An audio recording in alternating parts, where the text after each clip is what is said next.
What a wild industry we work in. I should say I work around or through. You guys work in one of the craziest industries that I know of. I mean, it really is. It's a simplistic industry. It's a relatively simplistic concept of how to, staff facilities around the country. But man, it's weird. It is really bizarre sometimes. And this kind of thing that I'm going to talk about today in this episode is one of the strangest things that I know of in our industry. And that is the concept that it's discouraged for travelers to bring with them from other assignments information and knowledge that they have gained from working all over the country at some of the most prestigious and some of the smallest, you name it, all those different areas. They discourage you guys from sharing that information that could be really improving that new facility's operations, I guess, for lack of a better word. It's wild. We're going to talk about traveler wisdom on this week's edition of Travel Evolved.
It's Travel Evolved. I'm Mark Holloway. Welcome to the episode. I'm excited about today's episode.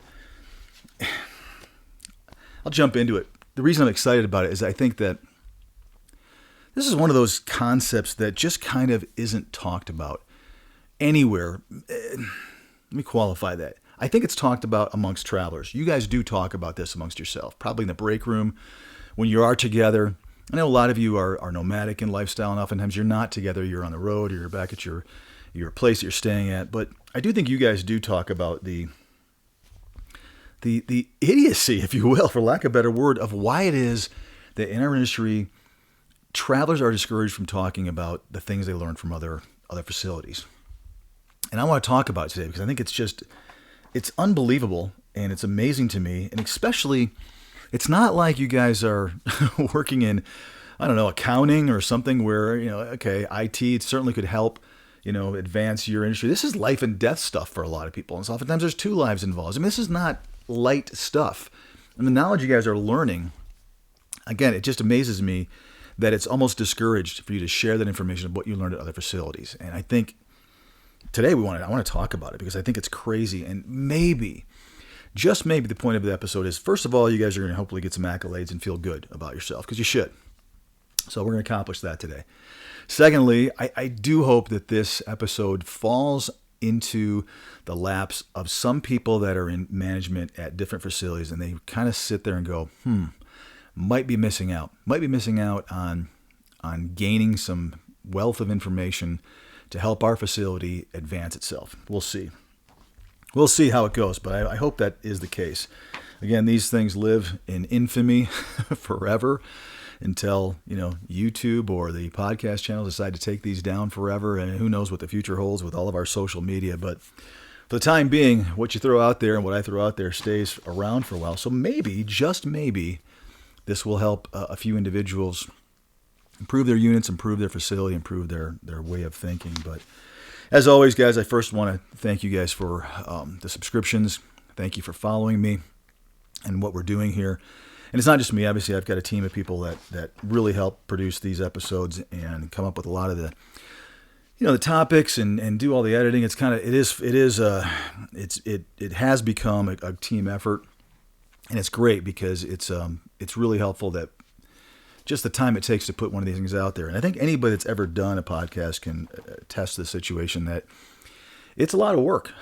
And you have to be careful what you bite off for. Now, I am determined to stick with what I want to do. So I'm going to continue to do these things for as many years as I can. And I did say years. I've got a ton of topics that I think are just common core travel healthcare professional 101 stuff. And as I've told you guys many times, as we move on into these episodes, the idea is that we're going to get more and more advanced on, especially some of the things that for some of you struggle with. Some of you, you are phenomenal healthcare professionals, but maybe let's say you're just not, great at insurance. You're not great at finance. Maybe you're not great at communication. Who knows what that will be, but we're going to start moving these episodes into a little bit more advancement. So if down the road you're joining us with one of these brand new ones, I would urge everyone to go back and start to listen to a lot of them. I mean, we did plan, while trying to mix it up a little bit and get some variety into the episodes, we did also plan on kind of a course, if you will, of getting you moved into an evolvement, if you will, of your travel healthcare professional career. So that's the general idea. But we've got a lot of things that we've already planned. And as I've said before, as things come up, and they certainly have, especially in the last couple of years, and we've only been doing this for 9 months now, I think, the life happens and things happen, especially with what's going on with healthcare right now. And it is just a wild time, like it always is. We're going to jump in and throw in some nuances. And like I say, when I think of something that's pertinent or just to mix it up, I'm always going to, not necessarily going to wait to the very end to add them onto the end of what I'm doing. If they're timely and they make sense now, we'll do them now. So this is a concept that I thought of a while ago. And again, I do think you guys think about this a lot. I think why I said not a lot of people talk about it, I'm saying certainly on our side of the industry, on our side of the triangle or quadrilateral of trust, if you will, there's just a lot that isn't discussed. And I think the average recruiter, the average CEO, the average account manager don't really think about what it is that you guys go through. Once you're, working and you're billing and that revenue is coming in for us agencies, that's all we care about. We're happy. And I shouldn't say everybody, but that's predominantly the idea.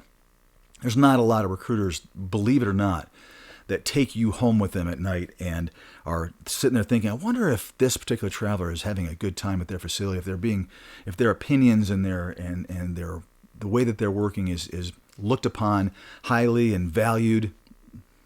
It's not happening.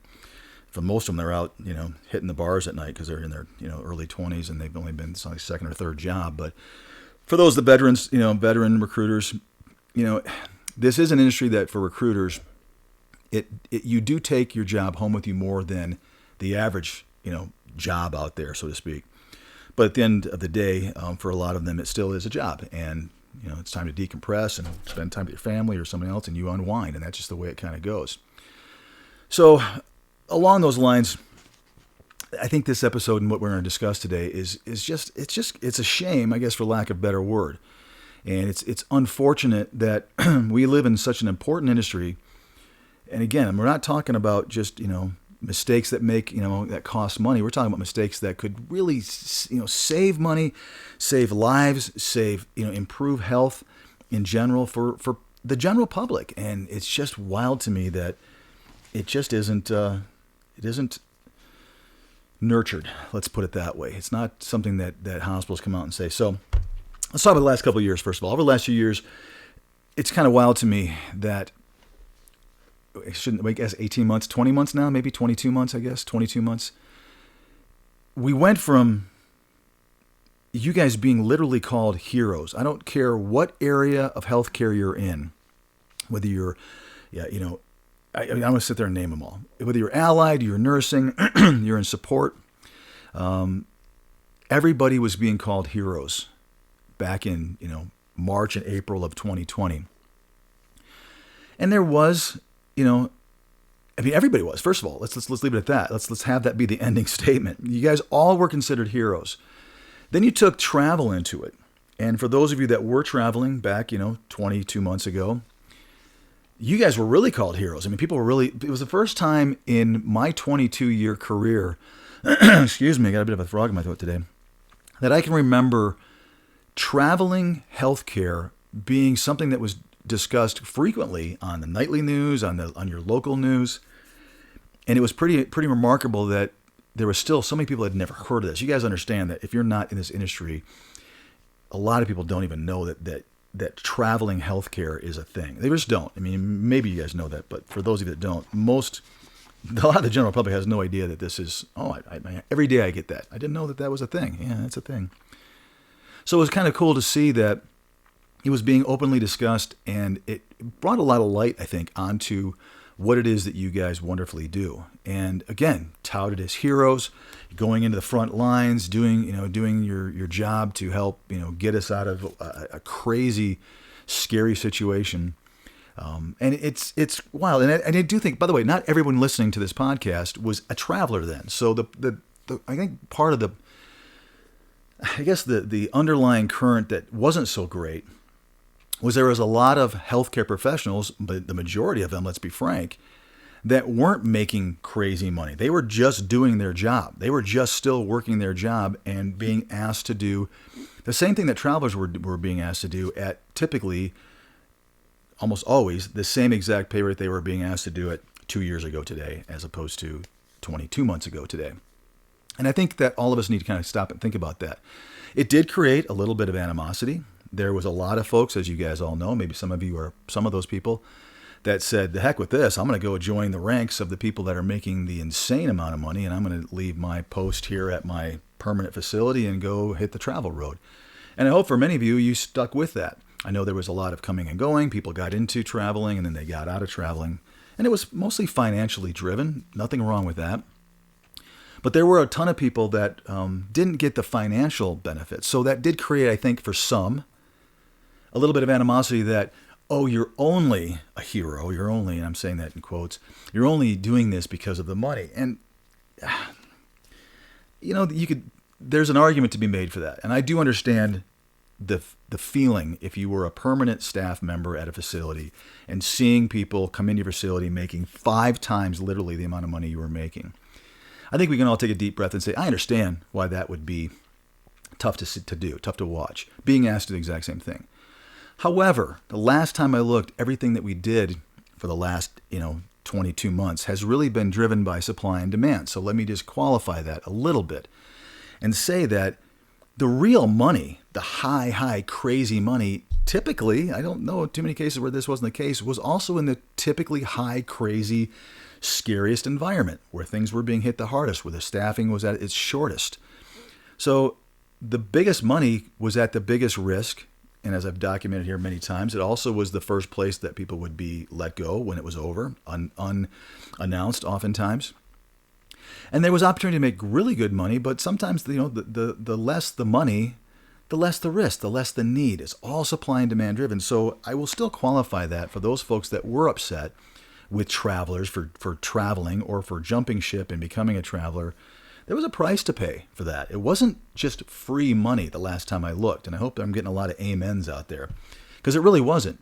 And as time has gone by, and personal safety protocols have gotten better, and we figured out, and I say we, when I say we, I mean you and the folks that were working in these crazy units and the higher ups and everybody that was involved, figured out how to make this tolerable, make it safer, make it be not so high risk. So the rates reflected that. And that's just the way it goes. So I just want to say that I understand that it was earned. This didn't help, in my opinion, the concept of what we're talking about today, and that is traveler wisdom. I think if anything else, it kind of hurt a little bit. We were making some progress, I think, and always have been. And I'll qualify this episode by saying there are some facilities certainly that are better than this at others. There are people that are better at listening to other people than others. But I want to just kind of point out the obvious, that I just think that over the last, almost 2 years now, I think that the situation and I guess the wedge that was driven between travelers and staff, and especially in management, some manager of a unit, that they don't want to hear how somebody else did it, has probably gotten a little deeper. I can't speak on that firsthand, so you guys let me know if I'm right on that. But it does feel that way from when I do talk to you guys, that unfortunately now more than ever, maybe with certain COVID processes and COVID protocol, maybe that's a little bit better. I would hope to think so, that people that weren't in a crazy, super high risk COVID environment have learned from those that were. I don't know. You guys tell me, like I say, but it does feel to me like the I don't care how they did it attitude, this is the way we do it here attitude, is stronger than ever. And I think it might have something to do with a lot of new travelers that came in and went back out again. I don't know. It's hard to say. But I just want to talk about this, as we said today. I think this is one of those episodes that, if nothing else, we're going to do a lot of shoulder padding and back padding for you guys, because I do think this is just such a unique industry, and the fact that, let's just start over and begin at the beginning, I should say. You guys have a unique opportunity. It's no different in some aspects than a traveling IT professional or a traveling legal professional. Those do exist, by the way, accounting people. IT, I think, is probably one of the more common comparisons to what it is that you guys do. There are people, as you guys know, that are project related, that will go to certain parts of the country or go to certain areas or parts of the world, for that matter, to work on specific projects that a company needs or addresses that are IT related. And it's very similar, if you will, to the lifestyle of what you do, with the exception if it's typically not a set time. It is usually a project. The time is usually based upon the project. Wow, so sorry. And not so much on a 13-week assignment or a 6-week or an 8-week assignment. It's more project specific. So as a project is done, they can see the light coming a little bit, differently. But it's not dissimilar. What is dissimilar is, I think, like I said, the importance of the job. Yeah, somebody who's an IT traveling professional can bring new things to the table. It makes them more marketable. We'll talk about that here in a little bit. It does help the process. It probably saves the company that has the project a little bit of money and time, which is money, as they're working on those projects and they have more experience of doing different projects all over the country, all over the world.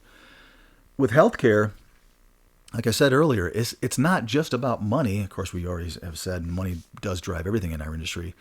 But it's about lives. I mean, that's what's so surprising and so mind-boggling to me, is that we're not talking about just money.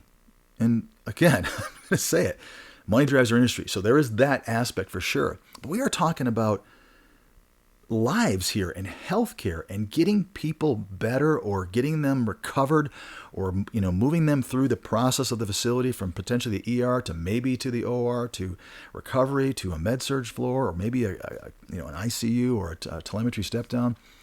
Having the imaging done before all that. I mean, all the rehabilitation when it's over, you name it. All those things are not just about money. I mean, yeah, I guess if you purposely want to have the process dumbified, then yeah, it does make sense. You wouldn't want to listen to anybody because you want that revenue stream to be as elongated and spread out as possible. That's a conspiracy theory kind of feeling, but I mean, there is that, right? I mean, maybe if the less hospitals know and the less efficient they are, then the more money the consumer and the insurance companies and our government, Medicare, Medicaid, all that stuff will spend getting that patient through that process. It's an interesting thought. I don't know if there's any validation to that or not. But it is wild to me that, again, we're not talking about IT. We're talking about healthcare. We're talking about people here. And it just is amazing to me that what you guys learn on the road is so, I guess, repressed down from many of your current assignments. Again, not all, so I'm going to keep qualifying this as we go throughout this episode. Not all of them are that way. There are plenty of places I'm sure you guys could point to that, the manager or the whole hospital philosophy was very open-minded and really like a sponge-like and wanted to learn about everything you guys did. But what I've heard for 22 years now is that's not typically the case. It's pretty much, I don't care what you guys did at XYZ hospital. This is what we do. This is the way we do it here. And to me, that's a shame. And I think that is something that somebody needs to start focusing and changing. I don't think you guys can do it. So this is one of those episodes where I'm just kind of maybe talking to you and we're going to just have a mutual admiration society for what we're discussing. But like I said, somehow, if this can get in the hands of somebody that does have management and they started to recognize the missed opportunity cost that are flying through their unit every single time they bring a traveler in. Not always, because let's be honest, not every traveler has great traveler wisdom. But I do think that you cannot argue that if you've been at 12 facilities in the last 3 years or 4 years, you're going to have something more to bring to the table than the staff person that's in your unit department that's been there for 15 years. There's going to be something that nobody else has heard of or knows. And to me, like I said, it's insanity that we aren't taking advantage of that in our country and other countries as healthcare professionals to say, wait a minute, what did you say you just learned? Or how did you do this? Or what's this? I don't care if it's a scheduling process, right down to something that's really patient specific. There is incredible value to be learned, and we just don't mess around with it. So it's wasted information. What you guys learn out there, for many of you, and again, just keep qualifying this, for many of you, your traveler wisdom is wasted. And last time I checked, when you have wasted information, there's no forward movement. So it's no different than any manager. I don't care if you're a manager of a staffing company, or you're a manager of, I'm just trying to come up with something. You're a manager of a UPS division, and you're trying to figure out your routes, and you're not, someone else comes in from something else. If you're not listening, you're not a good manager. I mean, that is management 101. So, for those of you that have been told that, first of all, recognize that it may not be your manager's position. It may be the position of that facility that we do it this way. And maybe he or she has tried to buck that system or approached higher ups, if you will, with some of the things travelers have brought to him or her, and they've been shut down. And so now they don't do that anymore. I mean, that's very legitimate, much similar to the way you guys probably handle your knowledge as well. So it's shut down, and it may not necessarily be that way. But understand that Management 101 is really and truly about listening. It's the most important part about being a manager, is knowing how to listen, what to listen for, and to not always have all the answers. If you guys ever worked for that that knucklehead, that bozo, he or she just doesn't listen to anybody, they've got all the answers. I know everything. I'm all knowing. I'm omniscient, and I have all the answers to everything all the time. How fun is that? What's that kind of environment like? It's horrible. Like I've said repeatedly on some things, ignorance and arrogance is the most dangerous combination in any business organization, especially where you guys are. I shouldn't say especially. It's no different anywhere. Thinking you know everything, being arrogant, and not knowing things is really hard. And what happens to people is that they've been successful, and they have some success, and they've learned their industry, and then they've stuck there. They have not advanced or evolved like you guys have, and they haven't changed and started to listen to the change that's happening around them. And so that breeds ignorance. And so you've got the arrogance of, this is the way I do it. Next thing you know, 4 or 5 years go by, and their unit or their company is stagnant or sinking or going the wrong way because they stop paying attention to other people. I've seen it. I've witnessed it recently. It's scary. But it's human nature. Everyone feels like they know things. And let me be honest, there are times with all of you have earned the right to say, I know this. It's a fine line, isn't it? You have the knowledge as a veteran healthcare professional. There are things you guys just flat out know. It's not up for debate. It's not a question. Somebody else who may not have that experience, maybe a younger manager, may not know those things. And it is frustrating to you when you try to explain them to somebody and you come across as being the know-it-all. When you know you're right, I understand that aspect of it. What I'm talking about is that manager, that person that absolutely categorically will not listen to a traveler, regardless of the success that traveler has seen or experienced or witnessed or actually encouraged. For those of you that have actually tried to change a unit before you leave your 13 weeks or 26 weeks or however long you're there, it can be incredibly frustrating. And it's amazing to me that, again, anybody in management, somebody who got into that role, I don't care if it's a CEO of a company or a facility, certainly in the level you guys deal with most predominantly, is the manager of that department, manager of that unit, not listening to anybody, especially someone's only going to be here for 13 weeks or less, or maybe a half a year. I don't have time to listen to that. It's a sign of bad management. It's a sign of a bad manager. Every great person I've ever worked with, had worked for me, have always been the people that are the best listeners and don't judge things momentarily.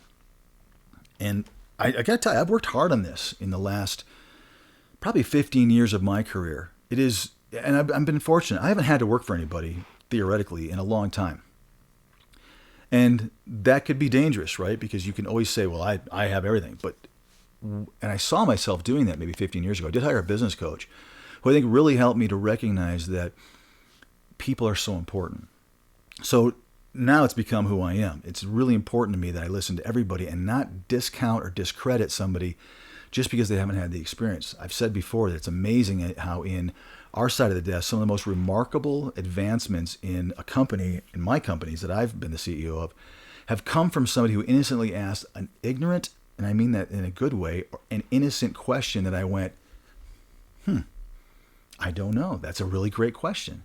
I mean, those are those aha moments, as I like to call them, that are like, wow, someone's been doing this for a long time, doesn't have that innocent question that they're asking, that kind of questions how the way we're doing things.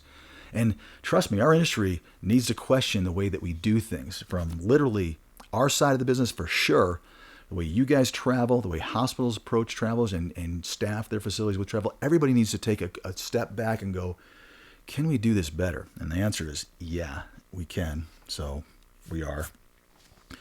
The fact is that you've got to listen to new ideas. You've got to be open-minded. Don't be that guy or gal who is, I know everything. I know the whole thing. I've been doing this for 22 years and there's nothing I'm going to learn. Are you kidding me? Look at the last 22 months. I mean, if we haven't learned something brand new, every single one of us from all aspects of this industry, I don't know what we're doing. If you haven't gained anything that made you go, whoa, again, as a traveler, that made you go, whoa, as a staffer, right on our side, whoa, as a facility, whoa, you're missing a huge amount of opportunity to advance what it is that you do. Let's take you guys as the main thing. So much has changed in our industry in the last 22 years. And who knows, temporarily, I think for a lot of things, permanently I think for others. If you haven't learned about supply and demand, if you haven't learned about high-paying positions, both positive and negative about those, if you haven't learned about the seasonality of where things are, and certainly how things move through a crisis-type staff situation at different parts of the country, at different times of the year, with different regulations, with different protocols, you're missing out. I think most of you guys probably have learned that.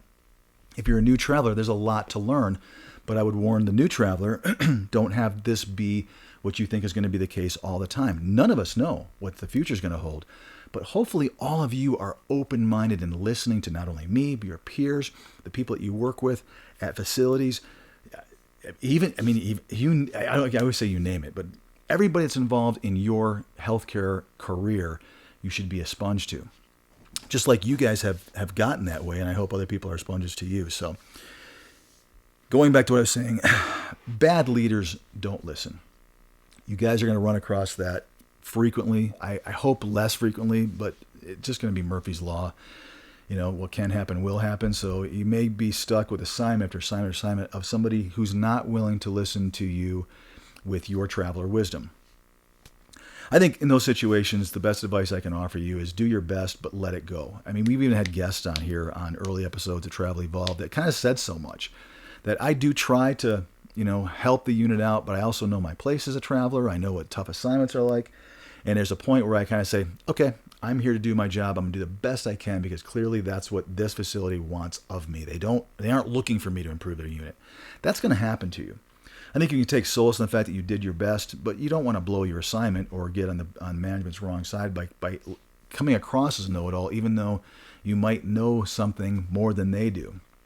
It's a fine line, an incredibly tough line that I'm not envious that many of you have to walk frequently when you walk into a new assignment. It just is tough. It is hard because I think there is a point, like I said earlier, in your career where you do have the right to know some things. And I think the more veteran of a traveler you are, certainly this comes into play more than just having years of experience in your field. The more travel assignments you've taken, I personally believe the more traveler wisdom you have had the opportunity to gain. Whether you took advantage of that or not, that's entirely up to you. Whether you had blinders on and just went through your assignment and did your thing and never took anything from that, that's your call. And I guess on that note, I would urge you guys, if I don't say it again, to do that. When you are there, be a sponge of that facility. You may think you are better than every other person in that unit because you've got more travel experience, you've got more length of experience in that specialty. There has to be something that you can still gain from that unit, even if they do things so differently or so, I guess, archaically than you're used to. There could be something. So be that sponge and try to remember how to do that, because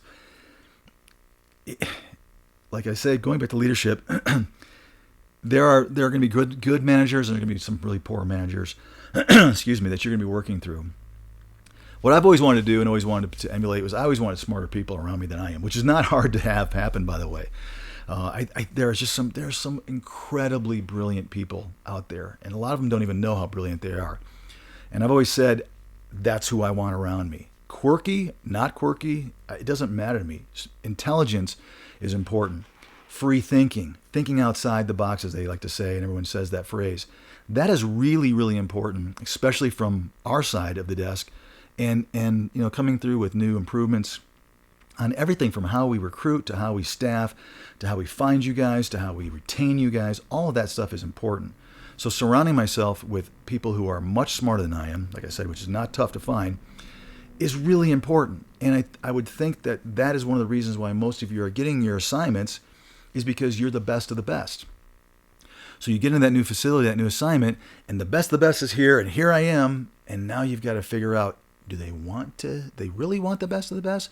They just want me to do my job better so I can, get that patient better and move beds or diagnose or help, or are they actually looking for me to improve the unit? You guys have to decide that every single time you go to a new assignment, which is, I guess, remarkably hard. I don't know how to do it. I want to jump into part of the reasons why this happens. Again, I am not front and center, so I want to qualify this. I can't speak perfectly from a first person saying this is exactly why it's happening, but I've got some guesses, because it's no different than any other walk of life.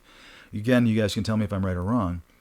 But I mean, if the first thing is that, like I just said, people want to bring in the best travel they can, but when they get there, oftentimes a manager with lack of confidence, or a manager who is concerned about being shown up, may struggle with hiring that great traveler and then being worried about that great traveler outshining them, knowing more than I do. Maybe you're older than that manager. Maybe there's a problem there, or a concern that they might have. That's kind of a real thing that you have to be kind of concerned about and be aware of.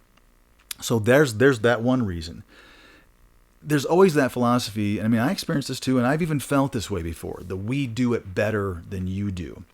No facility, no manager that's been working there and has dedicated his or her life to that facility wants to believe that their facility isn't the best. That's just human nature, right? Your company, the place you work, you want it to be the best. There's an ownership that we all get when we work someplace.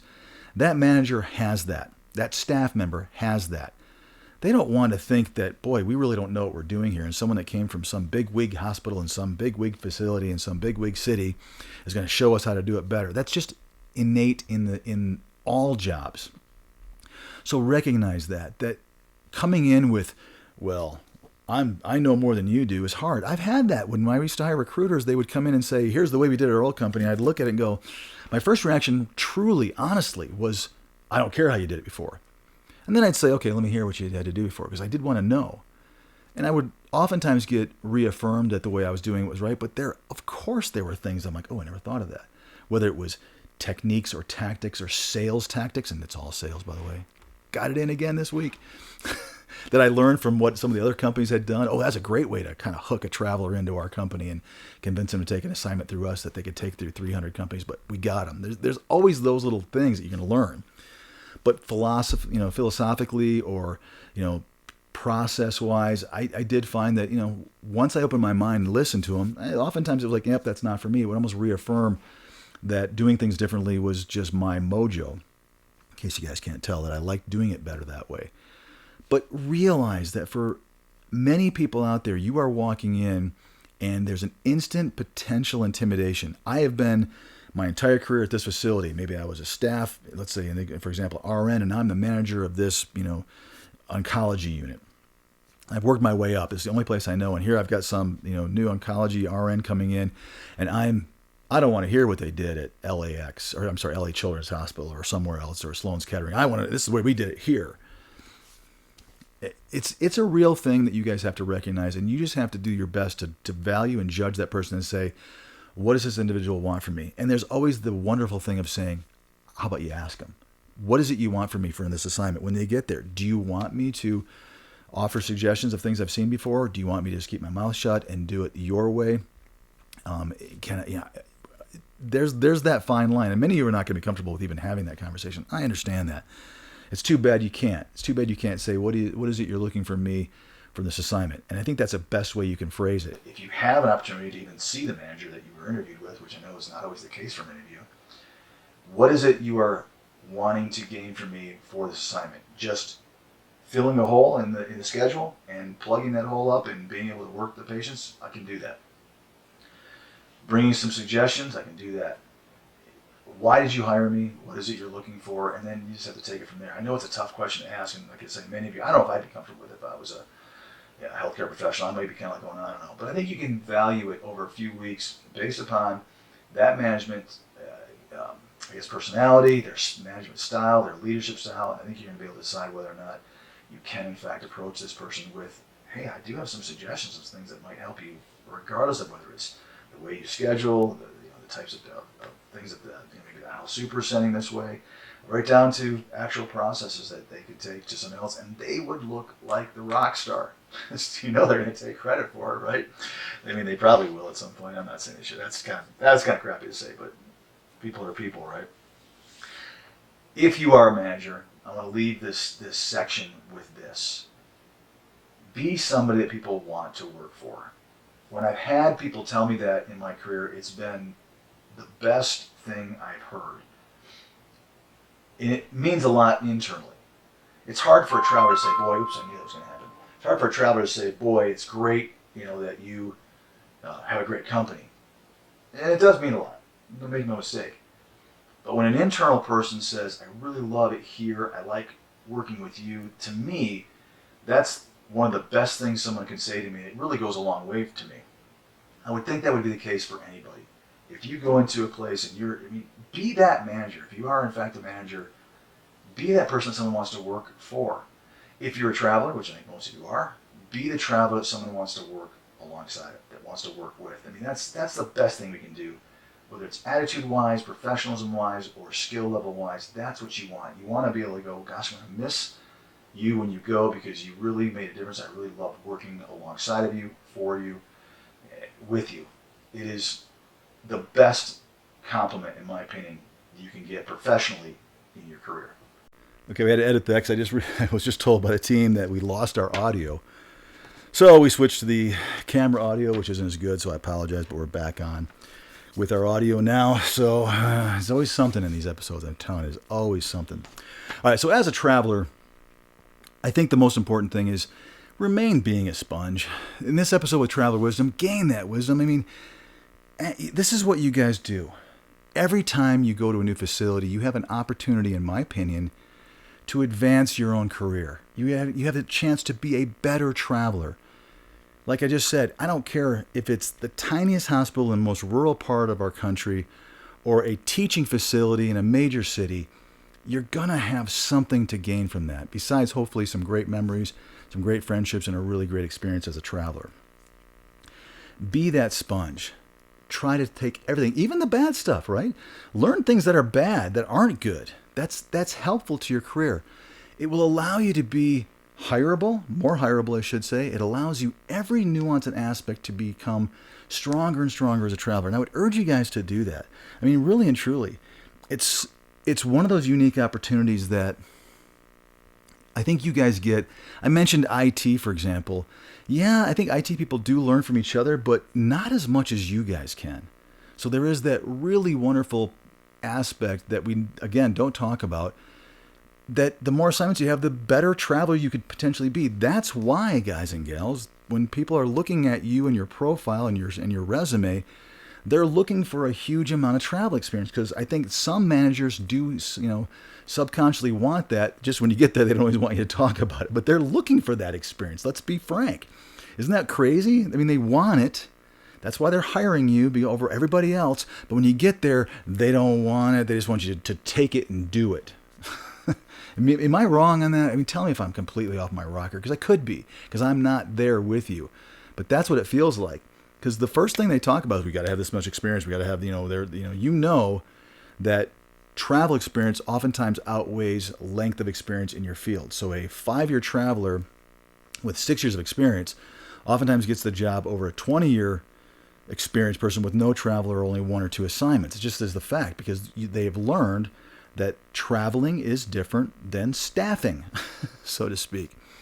It really is, right? So the longer the more you can take from it besides just putting it on your resume, the better off you're going to be. You just will.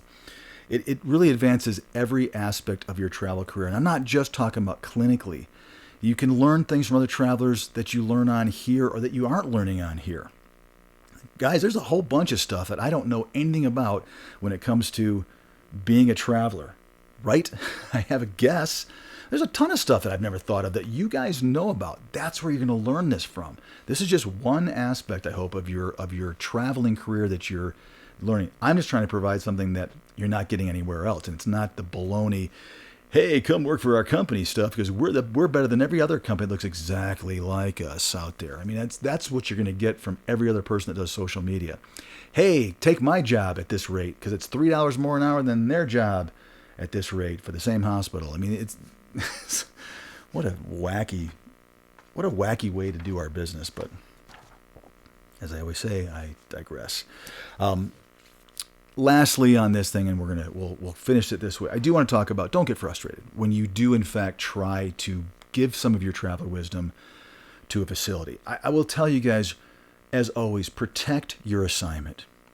Yeah, if you can leave there and help that manager, that facility, that unit, awesome. But if you're not going to be able to do that, if they aren't interested in your traveler wisdom, you got to let it go, which is such a shame. And it's almost a crime that the public and your patients aren't, and their future patients aren't going to get that benefit. But that's just the complete, weirdness, if you will, about what it is that you guys do and why this is the episode I wanted to create, because it's just bizarre to me that people wouldn't want to do that. You know how far our healthcare would advance if for 5 years every single manager would listen to your traveler wisdom and they would do it all around the country? Can you imagine how much higher our quality of healthcare would be from all the amazing things that travelers learn that is unique in that industry, because all those people traveling to all these different facilities that are getting cross-educated from every facility. Can you imagine how much that would improve every process, if nothing else, that is handled and done at every facility? It'd be remarkable, but it's not going to happen. Not that fast.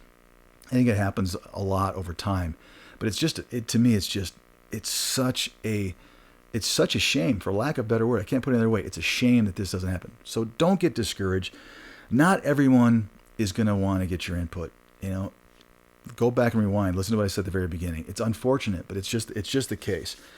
Like I said before, I would apply it when it's appropriate and just take some solace in knowing the fact that you did your best to help and hold your head up high, and then try it again at the next place if you feel like you've got something to bring to the table. It's always about delivery, right? And understanding the nuance between your delivery and a manager's style is the toughest thing to try to cross that bridge to. So I would just ask you to keep trying. For all of us who are not giving health care and providing patient care, that are be receiving it, I hope you guys don't give up and do that. Guys, as always, I can't thank you guys enough. I will leave it with this. Last few weeks, I've had a lot of things I've seen on social media where people are actually pointing us out and what we're doing. I think people keep saying travel evolve. There's a D on the end of that. It's travel evolved. We are evolving. It's travel evolved. We're trying to evolve that. So look for that. If you're finding me, we've got the YouTube channel, same thing, Travel Evolved. We are literally on, I think, almost every single podcast platform that is available to the general public. And I think that there's a limit to how many there are. There's certainly some new ones pop up here and there.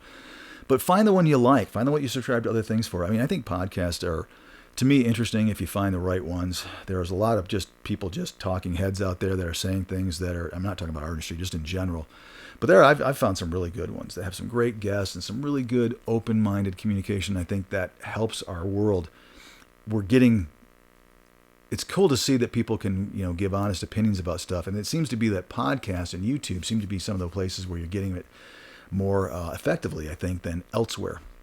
which is kind of a change. So you can actually, find the stuff that you like, that's everyone's different, and emulate towards that, and you're going to learn a lot. And I hope that you guys are learning some things from what we're doing here at Travel Evolved.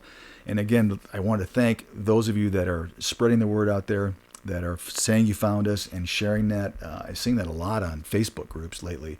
And I do appreciate you guys. I see that because a lot of you guys tag my name in it. So thank you. And so I do try to put a heart on there, as I do appreciate that. I know you guys don't have to take the time to do that, but to me, it's really cool that some of you have found value in what we're doing, and you're sharing that value with hopefully, seeing other people that might find value, much like this entire episode is.